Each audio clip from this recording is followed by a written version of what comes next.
नमस्कार दोस्तों। जिस पुलिस अधिकारी का नाम सुनकर उत्तर प्रदेश के गुंडे माफिया कांप जाते हैं, जिसने एक दो नहीं पूरे 60 एनकाउंटर किए, कहा तो यह भी जाता है कि जब उस पुलिस अधिकारी का किसी जिले में ट्रांसफर होता था तो वहां के गुंडे माफिया उस जिले से भाग जाते थे, क्योंकि उनको ऐसा लगता था कि पता नहीं और कितनी देर तक, कितने घंटों तक वो जिंदा रह पाएंगे। इतना खौफ था उस पुलिस अधिकारी का। जिस पुलिस अधिकारी से पूरे उत्तर प्रदेश के माफिया गुंडे थर्राते हैं, वो पुलिस अधिकारी एक महिला से डरता है। आज हम एक ऐसे पुलिस अधिकारी की कहानी बताने जा रहे हैं जिनके बारे में अभी तक आपने देख लिया होगा। यहां पर हम नवनीत सिकेरा जी की कहानी बताने जा रहे हैं, और ये कहानी समझना क्यों जरूरी है, क्यों ये कहानी बहुत दिलचस्प है। बहुत ध्यान से आप एक तस्वीर देखिएगा। ये तस्वीर है नवनीत सिकेरा की मां की। नवनीत सिकेरा ने ये तस्वीर खुद शेयर की है। आप इस तस्वीर में देख रहे हैं एक महिला चप्पल से नवनीत सिकेरा की आरती उतार रही है। चप्पल से आरती उतार रही है नवनीत सिकेरा की। ये नवनीत सिकेरा की मां है। नवनीत सिकेरा ने इस वीडियो को खुद शेयर किया है और बहुत इमोशनल पोस्ट लिखा है। उन्होंने क्या लिखा है हम ये आपको दिखाएं, बताएं। उससे पहले जरा इस तस्वीर को आप ध्यान से देखिएगा। ये तस्वीर नवनीत सिकेरा की मां की तस्वीर है, और इस तस्वीर में नवनीत सिकेरा आपको नजर आ रहे हैं। ये जो पूरी तस्वीर है इसे आप ध्यान से देखिए। पहले मां उनकी आरती उतारती हैं और चप्पल से आरती उतार रही हैं। हाथ में कोई आरती की थाल नहीं है, चप्पल से ये आरती उतारी जा रही है। इतने बड़े पुलिस अधिकारी की जिससे गुंडे माफिया कांपते हैं। आप उन पुलिस अधिकारी के बारे में यहां पर आप देखिए। ये नवनीत सिकेरा ने अब पोस्ट भी किया है, इस पर बहुत सारी चीजें लिखी भी हैं। इस तस्वीर को शेयर करते हुए नवनीत सिकेरा क्या लिखते हैं हम आपको वो भी यहां बता देते हैं। नवनीत सिकेरा ने इस तस्वीर पर बहुत इमोशनल पोस्ट लिखा है। उन्होंने लिखा कि पूरी दुनिया एक तरफ और मेरी मां का प्यार एक तरफ। हम आधुनिक बनने की दौड़ में अपने संस्कारों, अपनी आस्था, इन सब चीजों को भूलने लगे हैं। वो लिखते हैं कि हां, मेरी मम्मी आज भी नजर उतारती है और मुझे बहुत अच्छा लगता है। दूसरी बात, कभी कभी चीजें जैसी दिखती हैं वैसी होती नहीं है। पूरी जानकारी के लिए पूरी जानकारी होना जरूरी है। नवनीत सिकेरा लिखते हैं मां तो मां ही होती है। अब सामने एडीजी हो या फिर सामने कोई कलेक्टर हो, आपने ये देखा होगा बहुत बड़े पोस्ट पर पहुंच गए हैं नवनीत सिकेरा, लेकिन आज भी उनकी मां एक बच्चे की तरह उनकी नजर उतारती है। ये अपने आप में बहुत बड़ी बात है, और जो मां और बेटे की बॉन्डिंग है वो इस तस्वीर से साफ झलक रही थी। लेकिन अब नवनीत सिकेरा की कहानी जानना बहुत जरूरी है आपको। नवनीत सिकेरा एक ऐसे तेज तर्रार ऑफिसर हैं जिनको उत्तर प्रदेश ही नहीं पूरे देश पे अगर एनकाउंटर स्पेशलिस्ट की लिस्ट निकालेंगे तो उनमें से एक इनका नाम भी आता है, नवनीत सिकेरा का नाम भी आता है। 1996 बैच के अधिकारी हैं। फिलहाल वो उत्तर प्रदेश के एडीजी हैं, और इन्होंने जो एनकाउंटर किया, जितने एनकाउंटर किए, जिस डिस्ट्रिक्ट में गए वहां पर कोई ना कोई बड़ा एनकाउंटर किया। यूपी के मुजफ्फरनगर, मेरठ, लखनऊ, इन तमाम जगहों पर जब वो पोस्टेड थे, कुल मिलाकर 60 से ज्यादा एनकाउंटर कर चुके हैं नवनीत सिकेरा।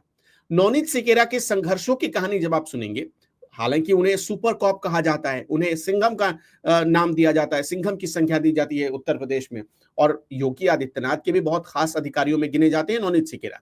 लेकिन जब उन्होंने अपनी कहानी बताई, उनकी कहानी जब आप सुनेंगे तो आपको यह एहसास होगा कि हर संघर्ष एक न एक दिन जरूर जीतता है।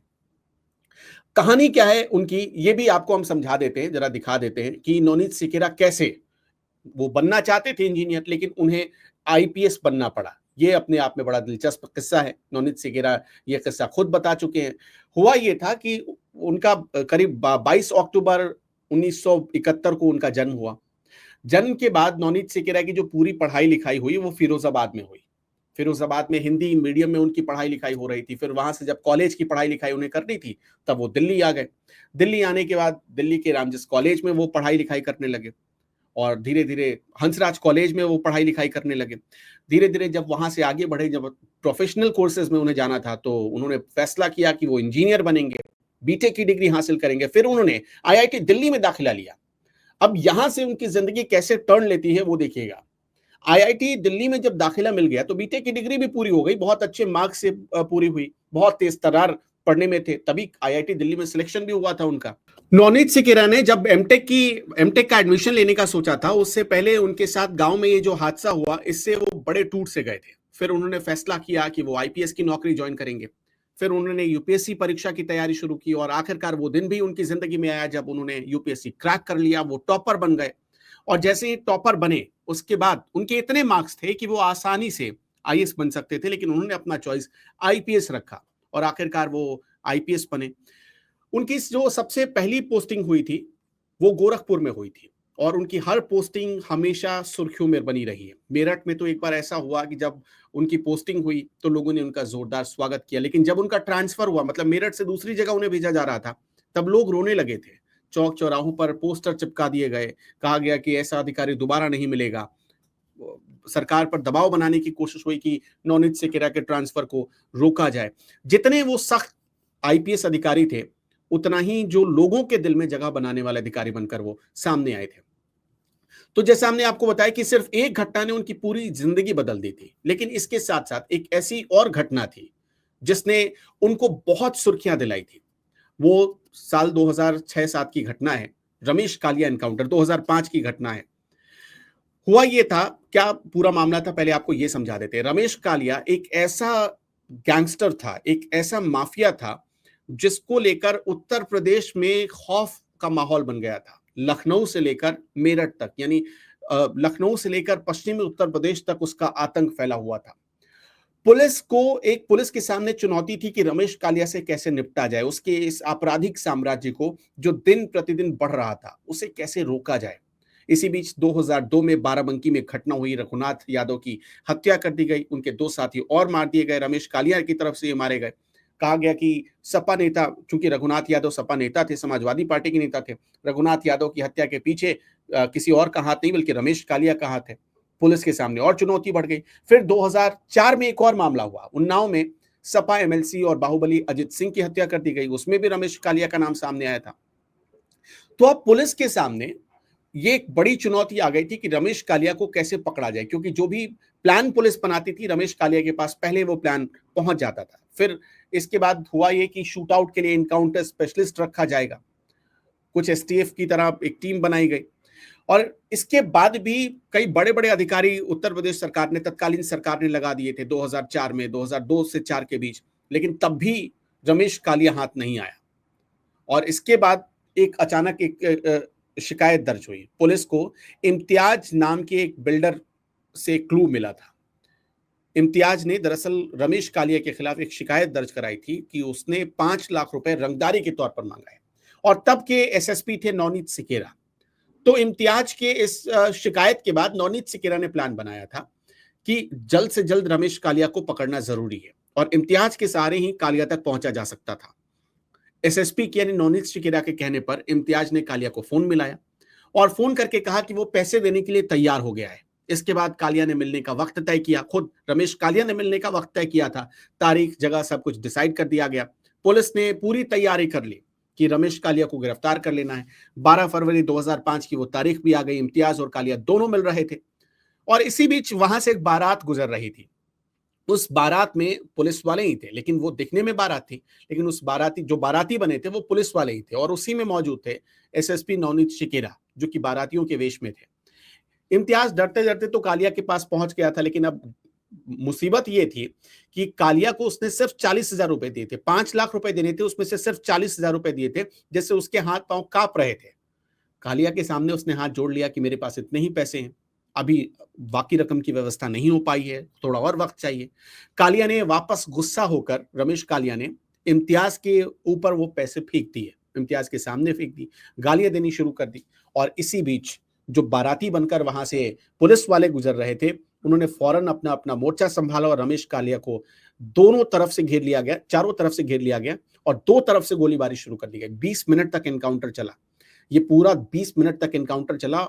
और जब एनकाउंटर रुका तो रमेश कालिया की सांस खत्म हो चुकी थी। इस तरह से नवनीत सिकेरा ने एक चालाकी दिखाकर एक होशियार सुपर कॉप होने का परिचय दिया था। और उसके बाद से ही जब आप देखेंगे तो उनका बहुत नाम हुआ।